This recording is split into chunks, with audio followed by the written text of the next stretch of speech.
I never imagined my wedding day would become the most traumatic moment of my life. As I stood there in my white dress, surrounded by flowers and the expectant faces of our guests, my world shattered in a matter of seconds. My mother-in-law's words still echo in my ears, her voice filled with venom as she stood up during that crucial moment. "The child she's carrying is not my son's."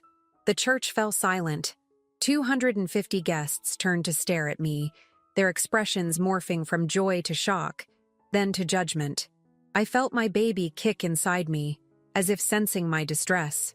Brandon, my fiancé, the man I'd loved for the past 5 years, looked at me with such betrayal in his eyes that my heart stopped beating for a moment. But let me start from the beginning. My name is Hillary Carter, and this is the story of how I lost everything, only to gain something far more precious than I could have ever imagined. I met Brandon Richmond at a charity gala in Boston. He was everything I'd ever dreamed of. Successful, kind, and with a smile that could light up any room. Our courtship was like a fairy tale, filled with romantic dinners, surprise weekend getaways, and countless moments of pure joy.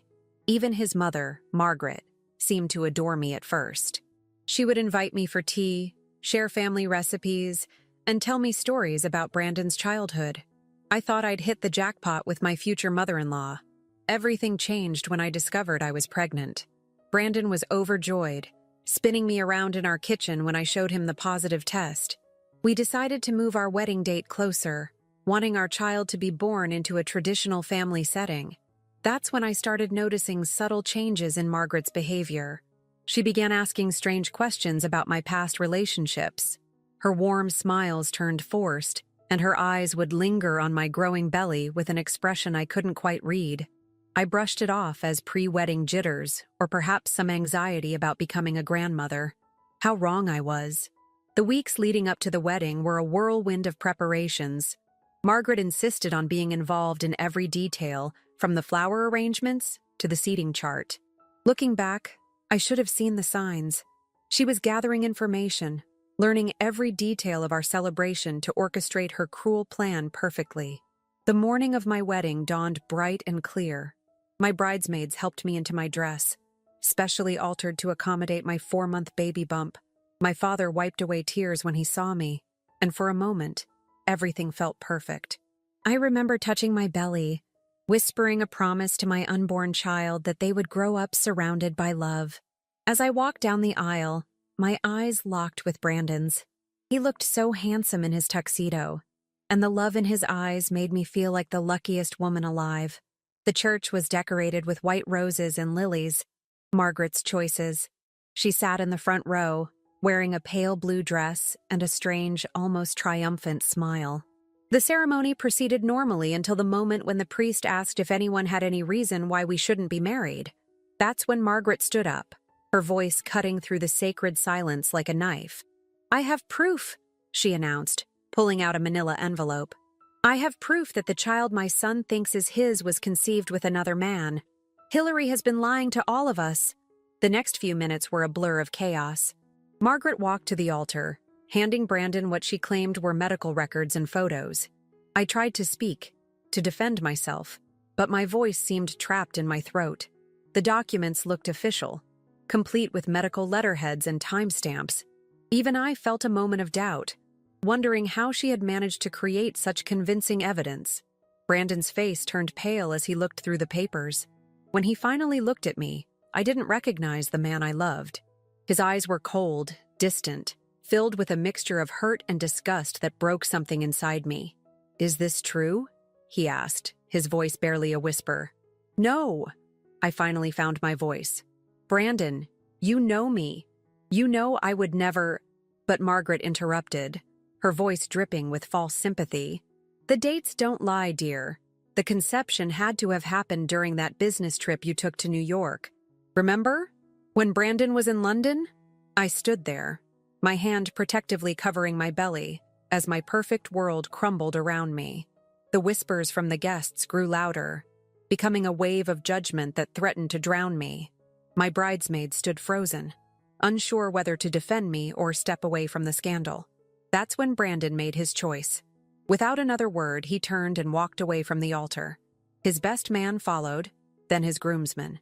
One by one, people began to leave the church, some throwing pitying glances my way, others avoiding eye contact completely. As my father tried to reach me through the chaos, I caught sight of Margaret's reflection in one of the church's ornate mirrors. For just a moment, I saw something in her eyes that would haunt me for years to come. Satisfaction. Pure, unfiltered satisfaction at having successfully destroyed her son's happiness along with mine. I never made it back down that aisle. Instead, I fled through a side door, still in my wedding dress, my veil catching on the rose bushes as I ran. My father found me hours later, huddled in our family's garden, my white dress stained with grass and tears. That night, as I lay in my childhood bedroom, I made two promises. First, to my unborn child, that I would give them all the love in the world, regardless of what anyone else believed. And second, to myself, that someday, somehow, the truth would come to light. The weeks following what should have been my wedding day passed in a fog of pain and disbelief. Every morning, I'd wake up hoping it had all been a terrible nightmare, only to feel my growing belly and remember that this was my new reality. The local newspapers had a field day with the scandal. The abandoned pregnant bride, the wealthy family's shame, the dramatic scene at St. Patrick's Cathedral. I couldn't even go grocery shopping without feeling the weight of whispers and stares. My father, bless his heart, transformed our home office into a nursery, painting the walls a soft yellow that reminded me of spring mornings. "Yellow is for hope," he'd say, carefully drawing little birds on the walls. My mother spent hours knitting baby clothes, filling the quiet moments with gentle conversation about anything except that day. They were my anchors in the storm, but even they couldn't fully shield me from the darkness that threatened to consume me. The hardest part wasn't the gossip or the pitying looks. It was the silence from Brandon. No calls, no messages, not even a formal cancellation of our shared apartment lease. His silence spoke volumes about how completely he believed his mother's lies. I tried reaching out once, sending a carefully worded email explaining that I was willing to take a paternity test, that I wanted to understand how Margaret had fabricated those documents. The email bounced back. He'd blocked my address. One particularly difficult evening, as I sat sorting through what should have been our wedding gifts to return them, I found myself holding the silver picture frame Margaret had given us at our engagement party. The irony wasn't lost on me. It was engraved with the words, "Forever begins today." In a rare moment of anger, I hurled it against the wall, watching it shatter into pieces. That's when I felt it, my baby's first real kick. Not the subtle flutters I'd felt before, but a proper kick, as if saying, "Mom, I'm here. We're going to be okay." I placed my hand on my belly, tears streaming down my face, but for the first time in weeks, they weren't tears of despair. Something shifted inside me that moment. I got up from the floor, swept up the broken glass, and made a decision. I wouldn't let Margaret's cruelty define my child's life or mine. The next morning, I called my old boss at the marketing firm where I'd worked before getting engaged. Brandon had convinced me to quit, wanting me to focus on planning our wedding and eventually becoming a full-time mother. Now, that decision felt like just another way I'd let myself become vulnerable. "Hillary," Sandra, my former boss, said after listening to my situation, "we've missed you around here. As it happens, we're launching a new digital marketing division. How would you feel about heading it up?" I found myself choking back tears of gratitude. "But I'm 5 months pregnant," I admitted, expecting the offer to evaporate. "And some of our best ideas have come from sleep-deprived parents. When can you start?" That conversation marked the beginning of my resurrection. I threw myself into work, channeling my pain into creativity. My pregnancy became my strength rather than my shame. During client meetings, I'd rest my hand on my growing belly, drawing confidence from the little life that depended on me. The whispers at the office gradually changed from "poor thing" to "how does she do it all?" But life has a way of testing your strength just when you think you've found your footing. One rainy Tuesday, while leaving a client meeting, I quite literally ran into Margaret at the entrance of a cafe. She was having lunch with her friends, the same women who'd been at my bridal shower, cooing over registry gifts and playing silly games. The look of shock on her face quickly morphed into that same smug expression I remembered from the wedding. "Hillary, dear," she said, loud enough for her companions to hear. "You're looking, well." Her eyes lingered on my now obvious pregnancy. "I do hope you've figured out who the father is by now." I felt the old shame and hurt rising in my chest, threatening to choke me. But then my baby kicked again, as if on cue, and I found my voice. "I've always known who the father is, Margaret. What I haven't figured out is why you felt the need to destroy your son's happiness along with mine. But I suppose that's between you and your conscience." Her face paled slightly, and for a moment, I saw something flicker in her eyes. Fear, perhaps? Before she could respond, I walked past her into the cafe, ordered my decaf latte, and left with my head held high. My hands were shaking, but I'd done it. I'd faced her without breaking down. That evening, I sat in the nursery, watching the sunset paint shadows across those yellow walls. My father's painted birds seemed to dance in the fading light. I opened my laptop and began typing. Not an email this time, but a journal. I needed to document everything. Not just for myself, but for my child. They deserved to know their story, the truth about where they came from, and how deeply they were loved from the very beginning. "Your grandmother thinks she's destroyed us," I wrote. "But she doesn't understand that love can't be destroyed by lies. It can only be transformed. And you, my little one, are the proof of that transformation." As I wrote, I felt my baby moving, almost as if they were responding to my words. I had no idea then how important this journal would become, or that years later, it would hold the key to unraveling Margaret's carefully constructed web of lies. But that night, it was simply my way of ensuring that our story wouldn't be lost in the chaos of other people's cruelty. The next morning, I made another decision. I started taking photographs of my growing belly, of the nursery, of every ultrasound appointment. I created a timeline, gathering evidence of my own. Not because I needed to prove anything to anyone, but because I refused to let Margaret's version of events be the only record of this time in our lives. As my due date approached, I found myself wondering less and less about Brandon.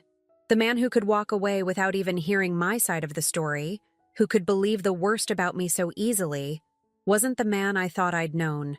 The real betrayal, I realized, wasn't just Margaret's lies. It was his willingness to accept them without question.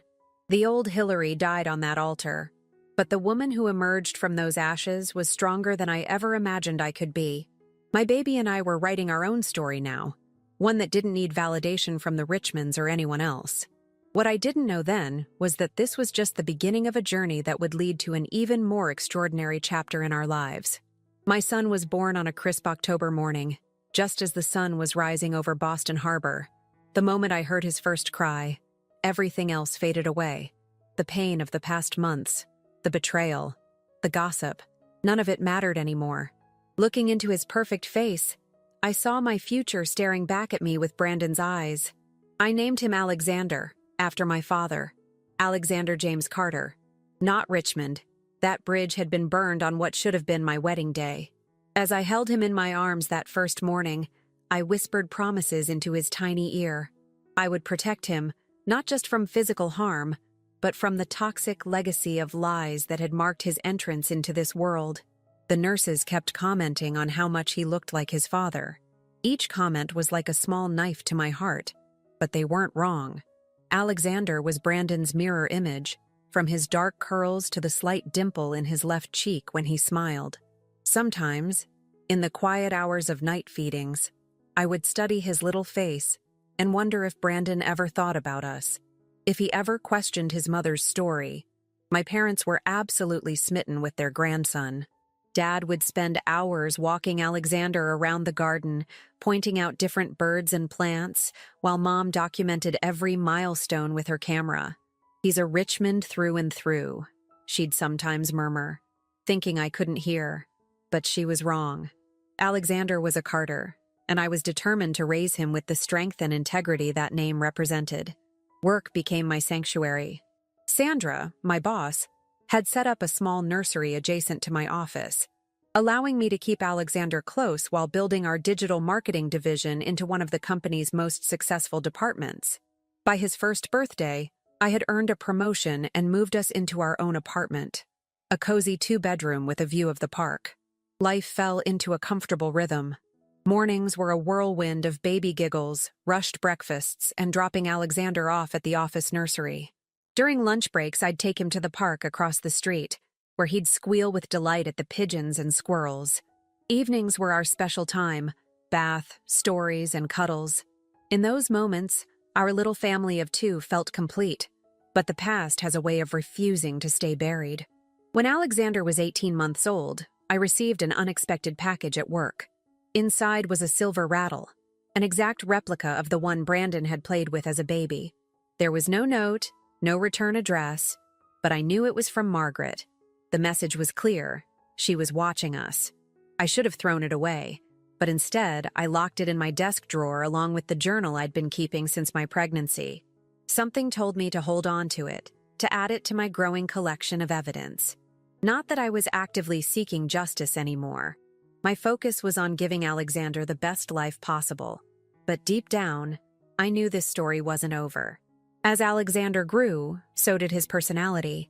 He was curious about everything, constantly asking questions and seeking adventures. By age 3, he could name every type of bird that visited our garden and recite the entire goodnight moon from memory. He was also impossibly kind, always sharing his snacks at playgroup and comforting other children when they cried. One day, while we were playing in the park, he asked the question I had been dreading. "Mommy, why don't I have a daddy like Tommy and Sarah?" Tommy and Sarah were his friends from playgroup, and they had been talking about their upcoming daddy-daughter dance. I sat him down on our favorite bench, the one under the big oak tree, and took a deep breath. "You do have a daddy, sweetheart," I said carefully. "Sometimes families are different. Some kids live with both their mommy and daddy, some just with their mommy, and some just with their daddy. Where is my daddy?" His big brown eyes, so much like Brandon's, looked up at me expectantly. "Your daddy lives far away," I said, choosing my words carefully. "But that doesn't mean you're any less loved. You have me and Grandpa and Grandma, and we love you more than all the stars in the sky." He seemed to accept this explanation, but I knew there would be more questions as he grew older. I had already started writing letters to him, explaining everything that had happened, to be given to him when he was old enough to understand. The truth was his birthright, even if it was painful. Work continued to be my anchor. By the time Alexander was 4, I had been promoted to Vice President of Digital Strategy. The promotion came with a significant raise, allowing me to move us to a better neighborhood with excellent schools. I also started a small side business consulting for startups, building a nest egg for Alexander's future. But success had its price. One evening, while leaving a client meeting downtown, I spotted Brandon. He was getting into a taxi, looking exactly as I remembered him, perhaps a bit more polished in his expensive suit. My heart didn't skip a beat like I thought it would. Instead, I felt a strange mix of pity and gratitude. Pity for what he had lost through his lack of trust, and gratitude for the life I had built without him. Alexander was thriving in his new preschool. His teacher, Ms. Reynolds, often told me how impressed she was with his vocabulary and emotional intelligence. "He's an old soul," she'd say, "always looking out for others." What she didn't know was that every night I read to him from psychology books adapted for children, teaching him about emotions and empathy. I was determined that my son would grow up understanding the importance of emotional intelligence and trust. But life has a way of throwing curveballs when you least expect them. One ordinary Tuesday afternoon, I received a call from the school. Alexander had fallen during recess and needed stitches. As I rushed to the emergency room, my mind racing with worry, I couldn't have known that this simple accident would set in motion a chain of events that would change everything. The emergency room was busy that day, and as we waited, Alexander held my hand bravely, more concerned about missing his favorite cartoon than the cut on his forehead. "Mommy," he whispered, "can we get ice cream after? The doctor might have superhero Band-Aids." Looking at him then, so brave and optimistic despite his injury, I felt a fierce surge of love and protection. What I didn't know was that fate had a surprise waiting for us, one that would force us to confront the past we had so carefully left behind. The truth about Margaret's lies was about to surface in the most unexpected way, and my little boy would play a crucial role in exposing it all. The emergency room was chaotic that afternoon. A multi-car accident had brought in several patients, and the medical staff was running between beds with urgent efficiency. Alexander sat on my lap in the waiting area, the makeshift bandage from his school nurse already soaked through. Despite the pain, he remained remarkably calm, occasionally touching the cut on his forehead with curious fingers until I gently moved his hand away. "Mrs. Carter?" a nurse finally called. As we stood up, I heard a commotion near the entrance. Through the automatic doors, paramedics were wheeling in an elderly woman on a stretcher. She was conscious but clearly in distress, clutching her chest. Behind them, looking panicked and disheveled, was Brandon, and right beside him was Margaret. My first instinct was to turn away, to protect Alexander from this unexpected collision of past and present. But before I could move, Alexander's bandage chose that moment to completely slip off, blood trickling down his forehead. He let out a small whimper, his first sign of real distress since the accident. The sound caught Brandon's attention. Our eyes met across the crowded waiting room, and I watched as his gaze shifted from me to Alexander. I saw the exact moment recognition hit him. How could it not? Alexander was his spitting image, right down to the way he furrowed his brow in pain. "Hillary." Brandon's voice was barely audible over the hospital noise, but I heard it as clearly as if he'd shouted. Margaret, distracted by her own medical emergency, hadn't noticed us yet. "Mrs. Carter?" the nurse called again, more urgently this time. "We need to get that cut looked at." I nodded, lifting Alexander into my arms. As I turned to follow the nurse, I heard quick footsteps behind us. "Please," Brandon said, his voice shaking. "What's his name? How old is he?" I hesitated, then answered quietly. "Alexander. He's 4. The math wasn't difficult. Brandon's face paled as he processed this information, his eyes never leaving Alexander's face. "The doctor is ready," the nurse interrupted, pointing us toward an examination room. As we walked away, I heard Margaret's voice calling for Brandon, followed by the sound of his retreating footsteps. The next hour was a blur of medical procedures. Alexander needed 6 stitches, and he handled them like a champion, squeezing my hand and telling the doctor about his favorite superhero, Iron Man. The doctor, a kind woman named Dr. Lewis, praised his bravery and gave him not 1 but 3 superhero band-aids to take home. As we waited for his discharge papers, a soft knock on the door made my heart skip.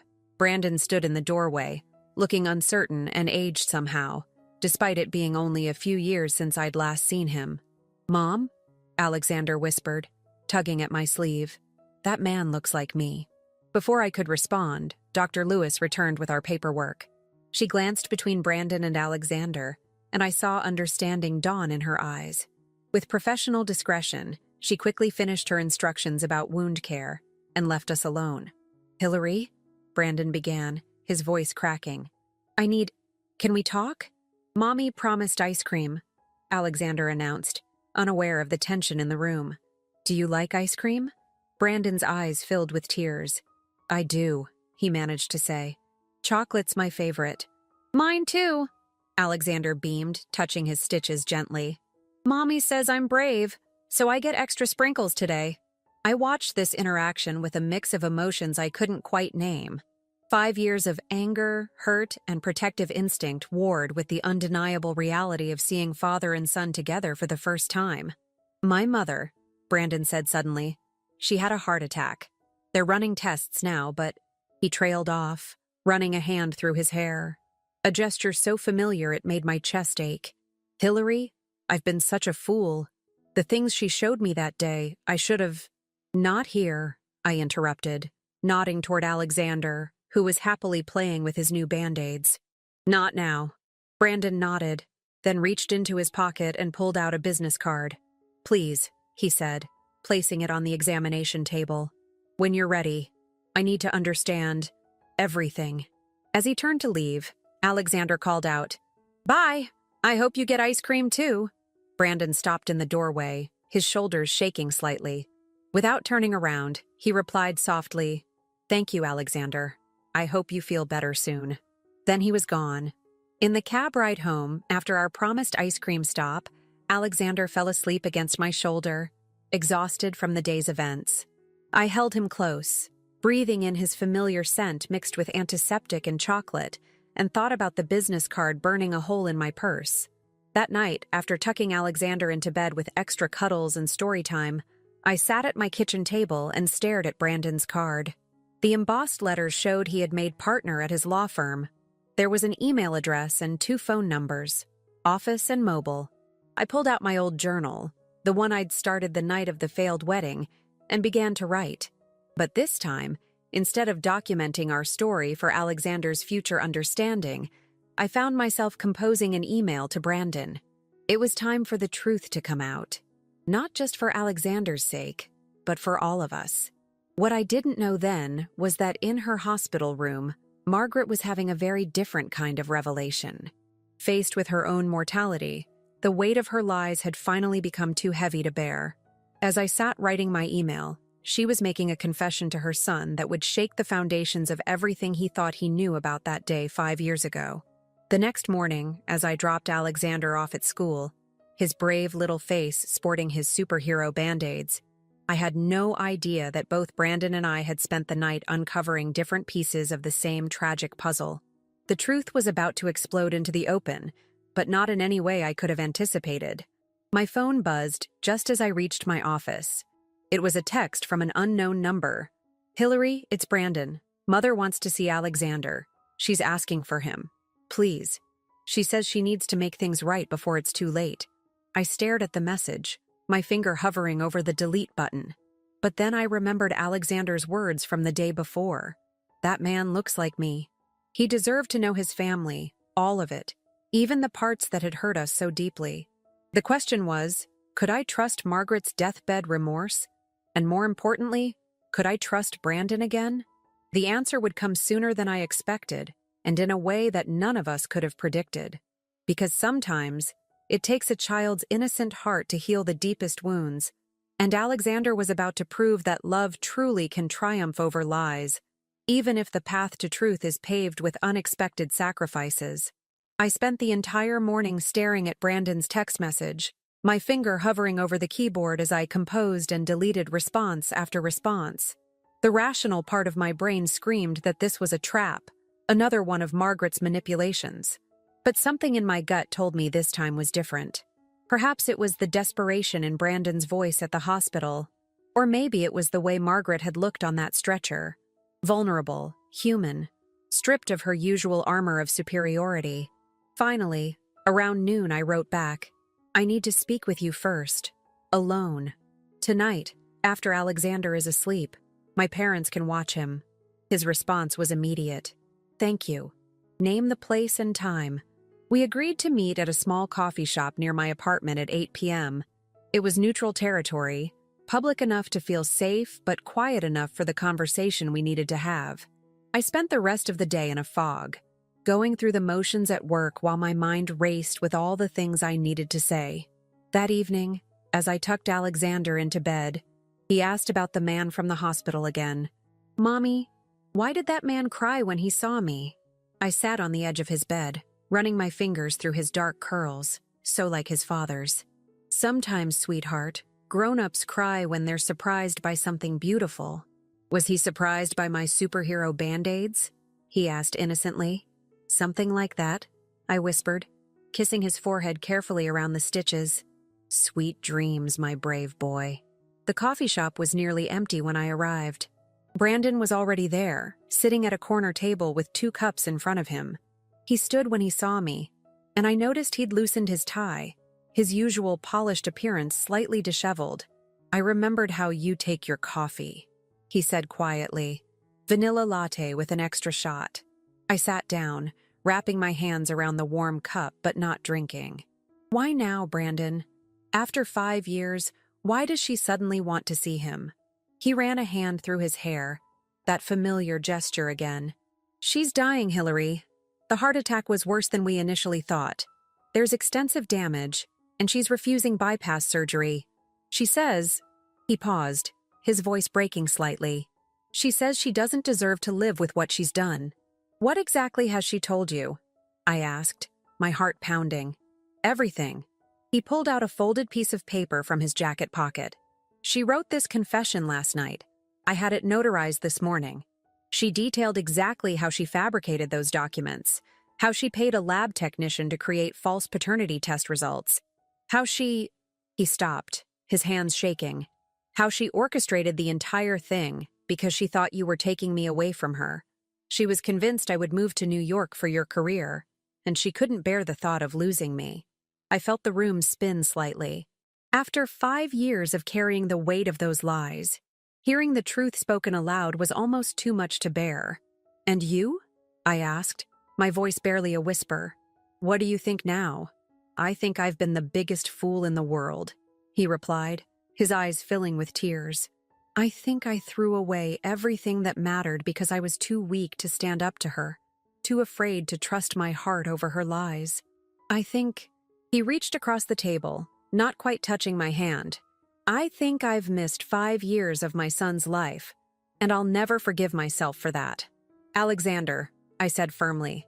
His name is Alexander James Carter, and he's the most amazing little boy you could imagine. He loves chocolate ice cream and superhero stories.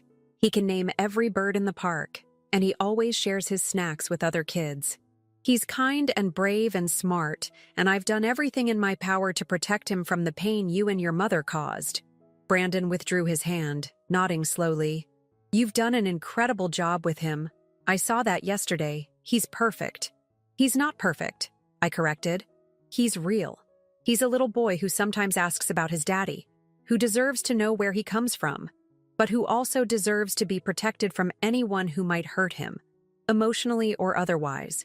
I want to make this right, Brandon said. I know I don't deserve a second chance, but he does. He deserves to know his family, even the broken parts of it. And my mother, Hillary, she's not the same person who hurt you. The guilt has been eating away at her for years. Finding out she might die without ever meeting her grandson, without making amends, it broke something in her. I pulled out my phone and showed him a photo of Alexander on his first day of preschool, beaming at the camera with his Batman backpack. This is what you're asking me to risk, I said. This happiness, this innocence. Your mother already took so much from us.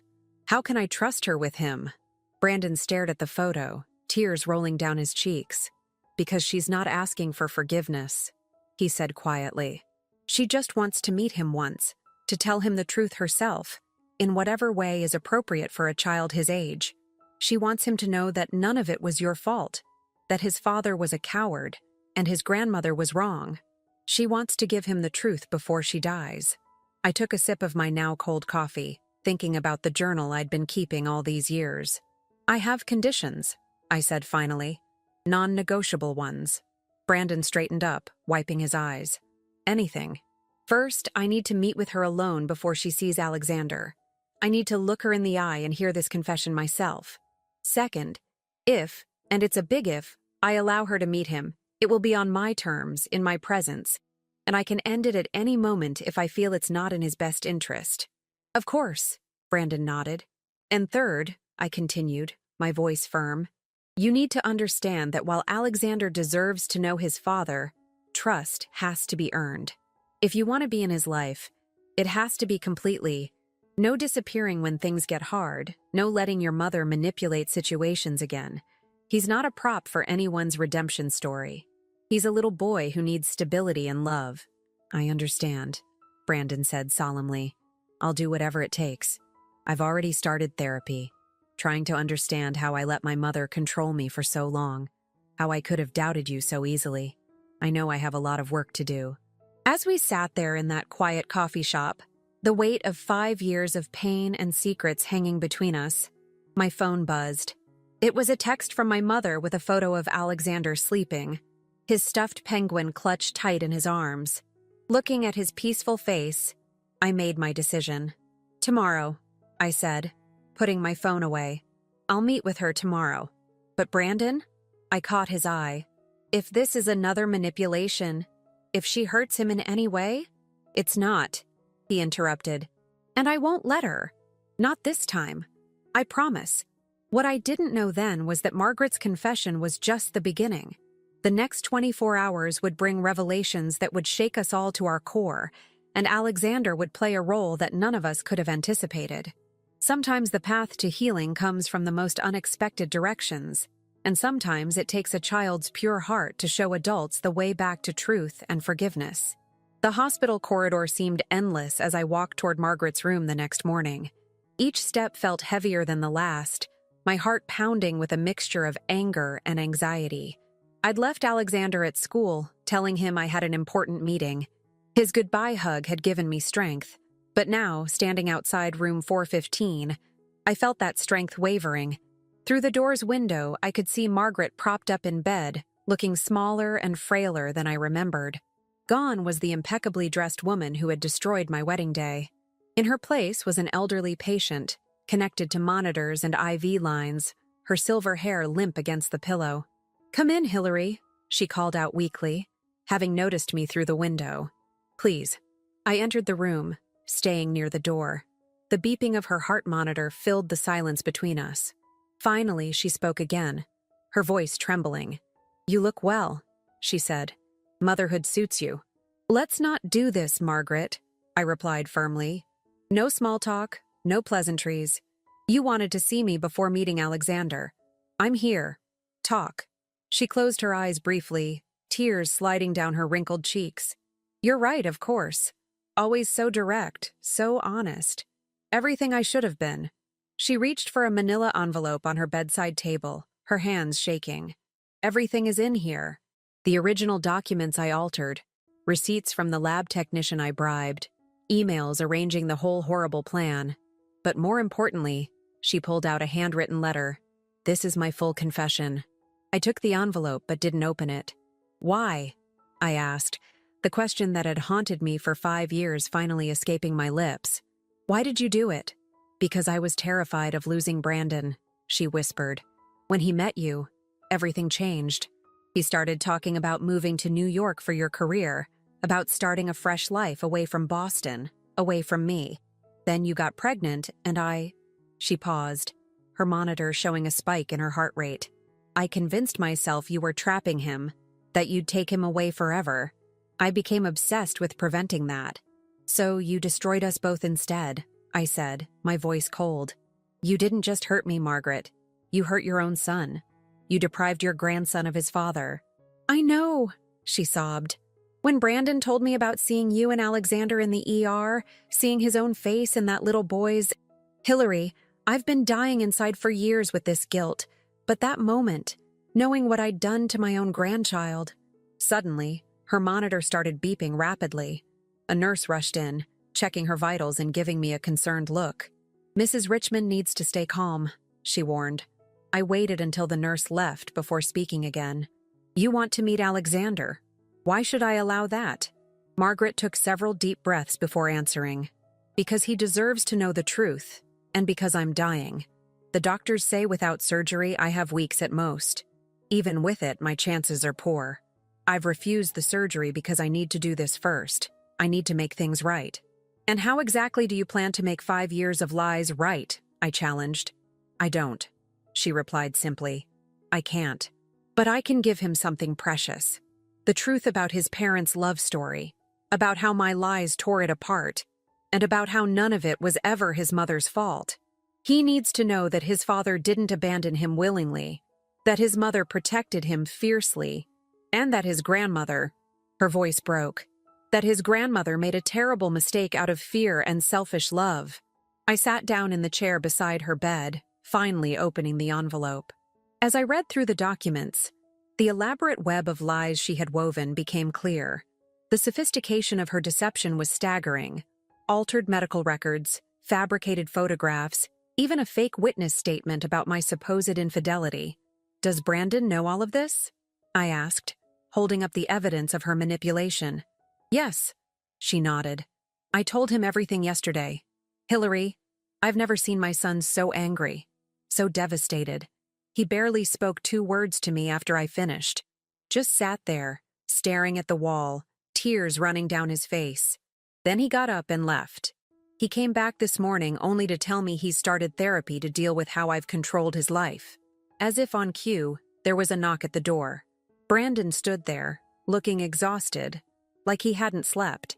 Our eyes met, and I saw the same pain and confusion I'd felt for years reflected in his gaze. "Hillary," he said softly, "there's something else you need to see." He walked over and handed me his phone, open to an email. I found this in Mother's personal email account last night. She gave me access to everything. As I read the email, my hands began to shake. It was dated just 2 weeks after our wedding day, from the lab technician Margaret had bribed. He was demanding more money to keep quiet, threatening to expose the truth. Margaret had paid him off again, and again 6 months later, and again after that. "The technician," Brandon explained, his voice tight with anger, "died in a car accident 3 years ago. That's why Mother felt safe keeping these emails. She never thought they'd come to light." I looked up at Margaret, who had turned her face away in shame. "You paid to keep your lies hidden over and over while I suffered, while your son suffered, while your grandson grew up without his father. I was a coward," she whispered. Each time I thought about confessing, the fear of losing Brandon's love forever stopped me. But now, she gestured to the hospital room around her. "Now I have nothing left to lose, and everything to atone for." Just then, my phone buzzed. It was a text from Alexander's school. My heart stopped as I read it. Alexander had fallen again during recess, reopening his stitches. They were taking him to the same ER where we'd been 2 days ago. I stood up quickly, gathering my things. "I have to go. Alexander's hurt." "What happened?" Brandon asked, alarmed. "Is he okay?" "He needs new stitches," I explained, already heading for the door. "I have to get to the ER." "Hillary? Wait," Margaret called out weakly. "Please, will you still consider letting me meet him? Even after everything you've just learned?" I paused at the door, looking back at the frail woman who had caused so much pain, and at Brandon, who looked torn between following me and staying with his mother. "I don't know," I answered honestly. "Right now, my son needs me. That's all I can focus on." As I hurried toward the elevator, I heard footsteps behind me. Brandon had followed. "Let me drive you," he offered. "Please. He's my son too, even if I haven't earned the right to call myself his father yet." Looking at his worried face, seeing Alexander's features reflected in his expression, I made a split-second decision that would change everything. "Okay," I nodded. "But understand this. We're going because Alexander needs medical care. This doesn't change anything about what I just learned." What I didn't know then was that this second emergency room visit would lead to a moment of truth none of us could have anticipated, and Alexander would teach us all something profound about forgiveness and the healing power of a child's heart. The drive to the emergency room was tense, with Brandon gripping the steering wheel so tight his knuckles turned white. I kept checking my phone for updates from the school, my heart racing every time I thought about Alexander being hurt. The irony wasn't lost on me. Here I was, sharing this parental moment of worry with a man who'd missed 1,000 others. "He's allergic to penicillin," I said suddenly, breaking the silence. "If they need to give him antibiotics, I'll make sure they know," Brandon assured me, his voice tight with concern. At that moment, he wasn't the man who'd abandoned us at the altar.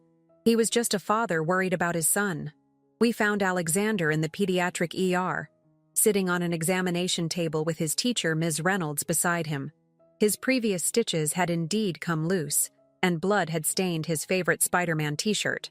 But instead of crying, he was animatedly telling the nurse about how he'd been trying to save a younger student's ball from the bushes when he fell. "Mommy!" he called out when he saw me, then his eyes widened. "Look, the man who looks like me is here too." Brandon froze in the doorway, emotion raw on his face.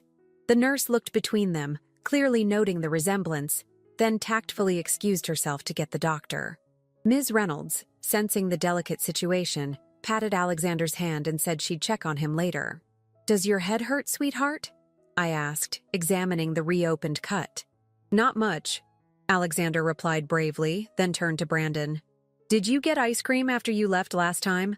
I got chocolate with extra sprinkles because I was brave." Brandon stepped closer, his voice rough with emotion. I didn't get ice cream. I guess I wasn't as brave as you. That's okay, Alexander said with the simple wisdom of a child. You can be brave next time. Dr. Lewis arrived then, the same doctor who had treated Alexander 2 days ago. She took in the scene, including Brandon's presence, with professional composure. Well, young man, looks like you wanted to see us again. Let's fix those stitches, shall we? Will it hurt? Alexander asked, gripping my hand.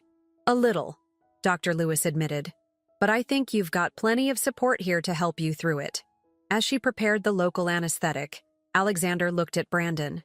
Can you hold my other hand? Mommy says it helps to squeeze someone's hand when you're scared. Brandon glanced at me, asking permission with his eyes. I nodded slightly, and he moved to Alexander's other side, offering his hand. Our son took it without hesitation, and for the first time in 5 years, we were connected through our child's touch. You're doing great, buddy, Brandon encouraged as Dr. Lewis began working on the stitches. Just squeeze our hands as hard as you need to. You know what's funny? Alexander said, wincing slightly, but maintaining his brave face. Your hands feel just like mine. Look! He held up his free hand, comparing it to Brandon's larger one. Same lines and everything. I saw tears forming in Brandon's eyes as he looked at their matching hands. Yeah, he managed to say. That is funny. Mommy, Alexander said thoughtfully as Dr. Lewis continued her work. Remember when you said some kids have their daddy far away? Is he my daddy? Is that why we look the same? The room went still. Tart. Lewis kept working professionally, but I could tell she was moving as quietly as possible, respecting the gravity of the moment. I took a deep breath, knowing this wasn't how I'd planned this conversation. But sometimes life doesn't wait for perfect moments. Yes, sweetheart, I answered softly. He is your daddy. Alexander processed this information with remarkable calmness. Where were you? He asked Brandon directly. No accusation in his voice, just pure curiosity. Brandon's voice shook as he answered, I made a very big mistake, Alexander. I listened to someone who told me lies instead of trusting your mommy, who always tells the truth. I missed watching you grow up, and that will be my biggest regret for the rest of my life. Did you say sorry? Alexander asked, with all the simplicity of a child's logic. Not enough, Brandon replied honestly. Not nearly enough. When I make a mistake, Alexander said wisely, Mommy says what matters most is learning from it and trying to do better next time. He squeezed Brandon's hand. Are you trying to do better? Yes, Brandon whispered, tears now flowing freely down his face. Yes, I'm trying very hard to do better. All done, Dr. Lewis announced, applying the last butterfly bandage. And I think these stitches will hold better than the last ones. Just no more rescue missions in the bushes for a while, okay? Alexander nodded solemnly, then turned back to Brandon. Do you like Spider-Man? He asked, pointing to his stained t-shirt. I do, Brandon replied, wiping his eyes. I have all the movies. Really? Alexander's eyes lit up. Mommy only lets me watch the cartoon ones because she says the movies are too scary for kids my age. Your mommy's right, Brandon said, catching my eye. She's very smart about taking care of you. Just then, my phone rang. It was the hospital's main number. Margaret had taken a turn for the worse, and they needed Brandon to return immediately. I watched the conflict play across his face, wanting to stay with his newly acknowledged son, but knowing his mother needed him. Go, I said softly. She's still your mother. But Alexander, Daddy has to go help his mommy. I explained to Alexander, the word daddy feeling strange on my tongue. She's very sick in the hospital. Alexander's face grew serious. Like when you took care of me when I had the flu, he asked me. Something like that, I nodded. You should go help her, Alexander told Brandon firmly. Mommies need us when they're sick. Brandon knelt down to Alexander's level. Thank you for being so understanding. And thank you for letting me hold your hand today. It meant more to me than you'll ever know. Will I see you again? Alexander asked. Brandon looked at me, the question clear in his eyes. I thought about everything that had happened in the past few days. Margaret's confession, the evidence of her deception, and most importantly, the natural connection I'd just witnessed between father and son. Why don't we all get ice cream tomorrow? I suggested. After school? Alexander's face lit up. With extra sprinkles? With extra sprinkles, Brandon confirmed, his voice thick with emotion. I promise. As Brandon hurried away to check on his mother, I helped Alexander change into the spare shirt I kept in my bag. He was unusually quiet as I gathered our things to leave. Mommy? He said finally. Is Daddy's mommy very sick? Yes, sweetheart, she is. Can we make her a get well card? Like the one I made for Ms. Reynolds when she had a cold? I stared at my son, amazed by his capacity for kindness, even toward people he'd never met. In that moment, I realized that perhaps Alexander's innocent heart could heal more than just his own wounds. Maybe it could help heal our broken family too. What I didn't know then was that Margaret's condition was worse than anyone had realized, and the next 24 hours would bring challenges that would test our newfound fragile peace in ways none of us could have anticipated. Sometimes the path to forgiveness comes at a higher price than we expect, and sometimes it's our children who show us the way to pay it. That evening, after Alexander was asleep, I sat at my kitchen table making a get well card with him for Margaret. He had insisted on using his special glitter markers, carefully drawing what he called a family of birds. A big bird, a medium bird, and a tiny bird, all holding wings. Because birds stay together, he'd explained before bedtime. Like families should. My phone lit up with a text from Brandon. Mother's taken a severe turn. Doctors say without surgery immediately she won't make it through the night. She's still refusing. Can I come over? Need to talk. 20 minutes later, Brandon sat across from me at the same kitchen table, looking at Alexander's half-finished card. His eyes were red-rimmed, his tie loose around his neck. She won't listen to reason, he said, running his fingers over the glittery birds. She says she doesn't deserve to live after what she did to us, that she needs to pay for her sins. He looked up at me, desperate. Hillary, I know I have no right to ask anything of you, but what do the doctors say about her chances with surgery? 50-50. Without it, 0. She keeps saying she needs to see Alexander first to apologize to him face to face. But there's no time. The doctors say if we wait until morning. He didn't finish the sentence. I closed my eyes, thinking about the manila envelope full of evidence of Margaret's deception, about the years of pain she'd caused. But I also thought about Alexander's words. Mommies need us when they're sick. Wake him up, I said finally. But Brandon, if we do this, it's not for her. It's for Alexander, so he never has to wonder if he could have helped save his grandmother. Brandon nodded, understanding exactly what I meant. 10 minutes later, I carried a sleepy Alexander into the hospital, his favorite stuffed penguin tucked under one arm, the unfinished get well card clutched in his other hand. Margaret's room was dimly lit, machines beeping steadily around her. She looked even smaller than she had that morning, her skin almost translucent under the harsh hospital lights. Her eyes widened when she saw us enter. Alexander? She whispered, tears immediately flowing down her cheeks. Are you Daddy's mommy? Alexander asked, suddenly shy and pressing closer to me. She nodded, unable to speak for a moment. Brandon moved to her bedside, taking her hand. Mother, Alexander and Hillary are here. Now will you agree to the surgery? Margaret's eyes never left Alexander's face. I made you a card, he said, holding out his artwork. But it's not finished yet. I need to add more glitter. It's beautiful, she managed to say, her voice breaking. The birds, their family? Alexander nodded seriously. The big bird is Daddy, the medium bird is Mommy, and the little bird is me. See? They're holding wings because Mommy says family should stick together, even when things are hard. I saw something crack in Margaret's expression. She looked at me, really looked at me, perhaps for the first time in 5 years. Hillary, she said, her voice barely audible. I don't deserve this kindness. No, I agreed quietly. You don't. But Alexander deserves to have a grandmother, if you're brave enough to be one. I want to add another bird, Alexander announced, unaware of the weight of the moment. A grandma bird. But you have to get better first so you can help me pick the right color. Margaret's monitor showed her heart rate increasing.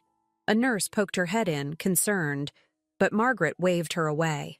Alexander, she said, struggling to sit up straighter. I need to tell you something important.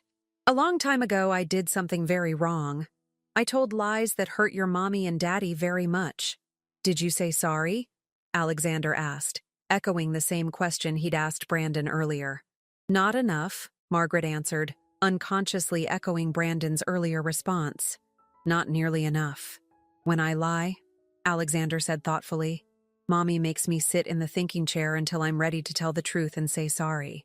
Maybe you need a thinking chair too? A strange sound escaped Margaret's throat, something between a laugh and a sob. Yes, she said. Yes, I think I do. But first, she turned to Brandon. Call the doctor. I'll have the surgery. The next few hours were a blur of activity.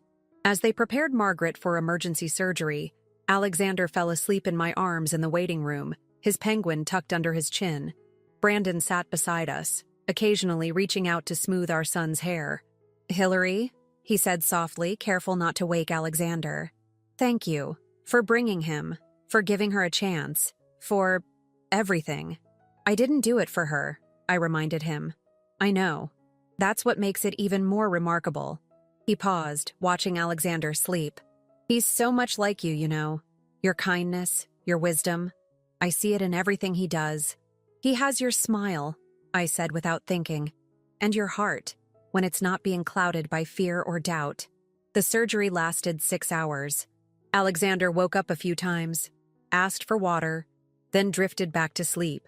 Around dawn, the doctor finally emerged, looking tired but satisfied. She made it through, he announced. The next 24 hours will be critical, but she's fighting. Whatever happened tonight, it gave her the will to live.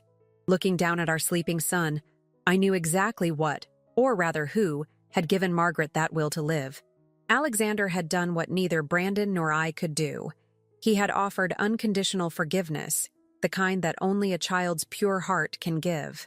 As the sun rose over Boston, painting the hospital windows with golden light, I realized we were at a crossroads. The path ahead wouldn't be easy. There were years of hurt to process, trust to rebuild, and relationships to redefine. But watching Alexander sleep peacefully between Brandon and me, his unfinished card still clutched in his hand, I knew that healing was possible. What I couldn't have known then was that Margaret's recovery would bring even more surprises, and that Alexander's simple wisdom would continue to guide us all toward a future none of us could have imagined on that terrible wedding day 5 years ago. Sometimes the greatest lessons about love and forgiveness come from those who have the least reason to understand either, our children. 6 months after Margaret's surgery, I stood in my kitchen watching Alexander put the finishing touches on yet another card. This one wasn't made with glitter markers, but with careful pencil strokes and his best attempt at cursive writing. Dear Grandma, it read, I'm glad you're feeling better. Love, Alexander. The past months had been a journey of careful steps and gradual healing. Margaret's physical recovery had been mirrored by something deeper, a transformation that none of us had expected. The woman who emerged from that hospital room was different from the one who had orchestrated our destruction 5 years ago. She attended therapy 3 times a week, working through her controlling behavior and fear of abandonment. She insisted on paying for Alexander's private school education, not as a way to buy forgiveness, but as a small step toward making amends. When I initially refused, she said something that changed my mind. Let me do this not as his grandmother, but as someone trying to repair a fraction of the damage I've done. Brandon and I were on our own journey of reconciliation. We started with supervised visits, ice cream after school, weekend trips to the park, and eventually Sunday dinners at my parents' house. Alexander thrived on these moments, soaking up his father's attention like a flower turning toward the sun. One particularly memorable Sunday, my father pulled Brandon aside for what I thought would be a confrontation. Instead, I overheard him say, Everyone deserves a second chance when they're truly sorry, but if you ever hurt them again... He didn't need to finish the threat. Brandon understood. The real breakthrough came during Alexander's first school play. He was cast as a wise old owl in a forest fable, and he insisted everyone had to attend. Mommy, Daddy, both sets of grandparents. It could have been awkward, but watching him on stage, delivering his lines with such earnest concentration, We all found ourselves united in our pride and love for this remarkable little boy. After the play, Margaret approached me while Brandon was helping Alexander out of his owl costume. "Hillary," she said, her voice soft but steady, "I've been writing something for you. A complete account of everything I did, every manipulation, every lie. Not for publication or exposure, but for healing. Would you be willing to read it?" I looked at her. Really looked at her. The proud, controlling woman who had once terrorized my life was gone. In her place was someone humbled by her own actions, someone actively working to be better. "Yes," I said. "I think I'm ready." That night, after Alexander was asleep, I read Margaret's confession. It was brutal in its honesty, detailing not just her actions, but her thought processes, her jealousies, her fears. She wrote about how watching Alexander's unconditional love had taught her what real family meant, not control or possession, but acceptance and support. Weeks turned into months. Brandon and I continued to co-parent, our relationship evolving into something new, not the romantic love we'd once shared, but a deep partnership based on our mutual devotion to Alexander. We learned to trust each other again, not as lovers, but as parents. Margaret's transformation continued to surprise us all. She volunteered at a women's shelter, sharing her story as a cautionary tale about the destructive power of control and manipulation. She never asked for forgiveness directly, but showed it through her actions, supporting my career decisions, respecting boundaries, and most importantly, loving Alexander without trying to control his affections. Then came the day that brought everything full circle. Alexander's 5th birthday party was in full swing in our backyard. Children ran around playing games, parents chatted, and in the midst of it all, my son stood surrounded by both sides of his family, the Carters and the Richmonds, together at last. As we sang Happy Birthday, I caught sight of something that made my heart skip. Alexander was holding hands with both Brandon and me as he prepared to blow out his candles. The photo my mother captured of that moment now sits on my desk. Our son, grinning with chocolate frosting on his chin, flanked by his parents who had found their way back to being a family, if not a couple. "Make a wish, sweetheart," I encouraged as he took a deep breath. "I don't need to," he announced proudly. "I already got what I wanted. My family's all here." Margaret, standing nearby, wiped tears from her eyes. The birds from his Get Well card had been framed and hung in her living room, now with 4 birds, all holding wings, all flying together. Later that evening, as the party wound down, Brandon helped me clean up while Alexander showed Margaret his new toys. "We did it," Brandon said quietly, gathering paper plates. "Not the way we planned, but we did it. We're a family." "We are," I agreed. "Just not the traditional kind. Maybe that's better," he suggested. "We had to earn this version." Looking at Alexander, who was demonstrating his new magic kit for his grandmother with absolute concentration, I understood something profound.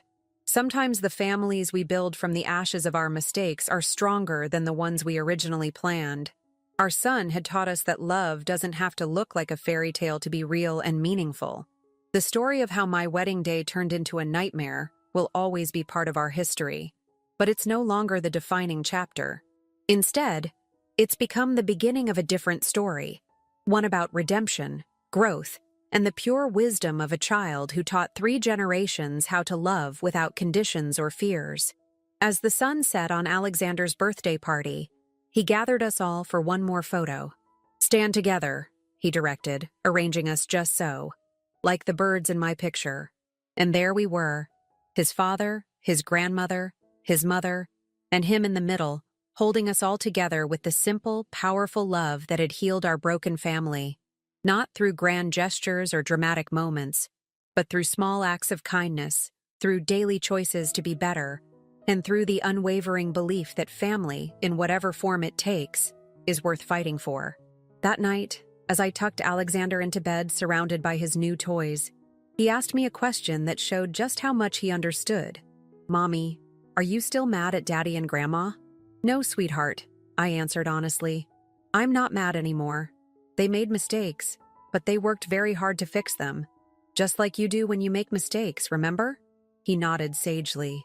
And now we're like my birds, all flying together? Yes, I smiled, kissing his forehead.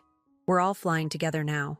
As I turned out his light, I realized that the happily ever after I'd dreamed of on my wedding day had come true after all, just not in the way I'd expected. Our story hadn't ended with a perfect wedding. Instead, it had begun with a broken one, and through the pure heart of a child, had transformed into something far more precious, a family built on forgiveness, understanding, and unconditional love.